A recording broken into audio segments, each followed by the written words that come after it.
Good afternoon. This is Eve Starr with Eve Starr Fiber Arts. This is Monday, May 21st, 2018, and we all had a bunch of storms and rain over the weekend, which meant that we lost our modem and had to get a new one installed today. That's what happens when you live in the country and you get lightning. You're looking at scarves I just took off the loom. They are, the two on the right are my Gaudy Birds scarves. They are modeled after the painted indigo bunting, the gaudiest bird in Arkansas. And I made it as gaudy as I could, and I'm very pleased with it.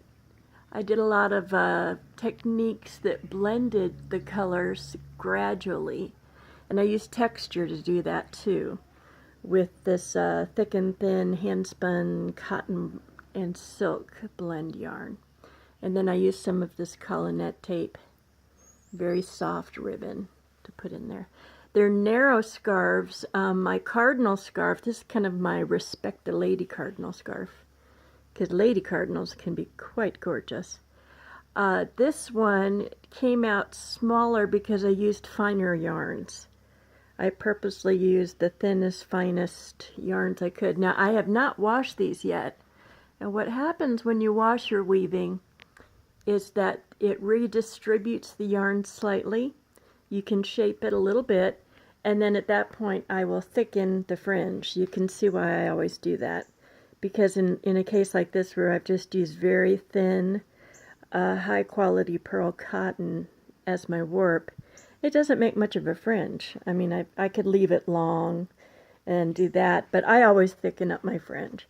So I've got a scarf I've reserved, my dogwood scarf, to show y'all how I do that in a lighter color that'll show up better.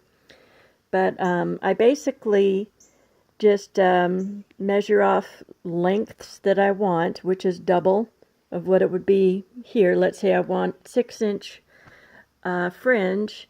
It would need to be at least 12 inches long because it's going to be doubled. And then you'll get a little bit for the knot too. It's like a lark's head knot, where it's a loop and you pull it through the loop. But I'll be showing you all that. But anyway, this is just your first look at these. But the world just looks so beautiful and scrubbed clean. I'll give you a quick look at the deck, the view off the deck. The pond is nice and full again. The pollen got washed away, so it's so fresh and clean and shiny again, and you can see all the way down to the fish and the zillions of frogs. We've got tons of lilies just about to explode down in the center there. So I've got to get my warp finished. I've got a purple warp on now to do the clematis. In fact, let's take a look at those while we're up here. All right, we're going down. And there we go, beautiful purple clematis. And they register a little bit reddish purple on the video, but they're definitely a blue violet, and that's what I put on my scarf loom. So I've got two scarves going on there right now with a plethora of purples. Then as soon as they're done, we're going to do lilies, because I can tell it will be the year of the lilies, just as it was the year of the beautiful peonies. And I mean, everything just so far has been amazing. Irises.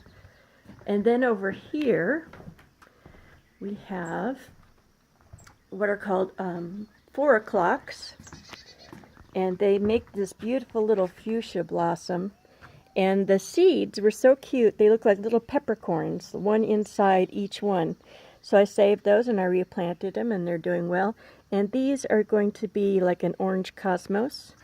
And down here you'll see my little Milky Way dogwood with its little, that's all it's got this year. It's a brand new baby tree. But that's it for that dogwood.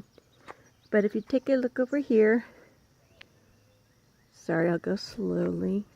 What's going on? We've got the clematis there. And I just deadheaded a bunch of those, so. Anyway, this is your view of my view.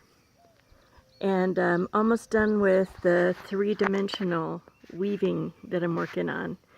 and I'm really happy with how it's turning out. I did a needle felted version first, at kind of a color study, like I did last year, of my June view. This is a nighttime view. I'm doing a starry Ozark view. And I'll bring those outside to show you in my next video. And we've got indigo buntings and cardinals everywhere. It's just, you can see what the inspiration is for all these blues and reds here too. Between the painted indigo bunting, the cardinals, and just the pure indigo, I can't weave just plain red without some blue. It's just not, I just can't do it. So I've got a nice colorful warp here that has a little bit of bright hot turquoise in it, which is the perfect, complement to warm tomatoey red. So I will wrap this video up. That was your update on my Saori weaving. And it's Saori because of the treasures in here, which make it less than perfect. Beads. Adds to the whole wabi-sabi feel of it. Like when there's a bunch of perfect flowers and then there's some faded or twisted flowers in there, it makes the perfect one look even better. That's kind of the idea.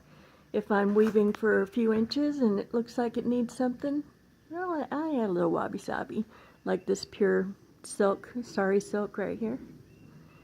And this thick and thin that I pre-felted a little bit before I added it. All the green that feels like outside. So, we're going to wrap up. This is Eve Starr Malay with Eve Starr Fiber Arts. Thanks to the new people. And we have a lot more how-to in-action videos coming up. See y'all soon.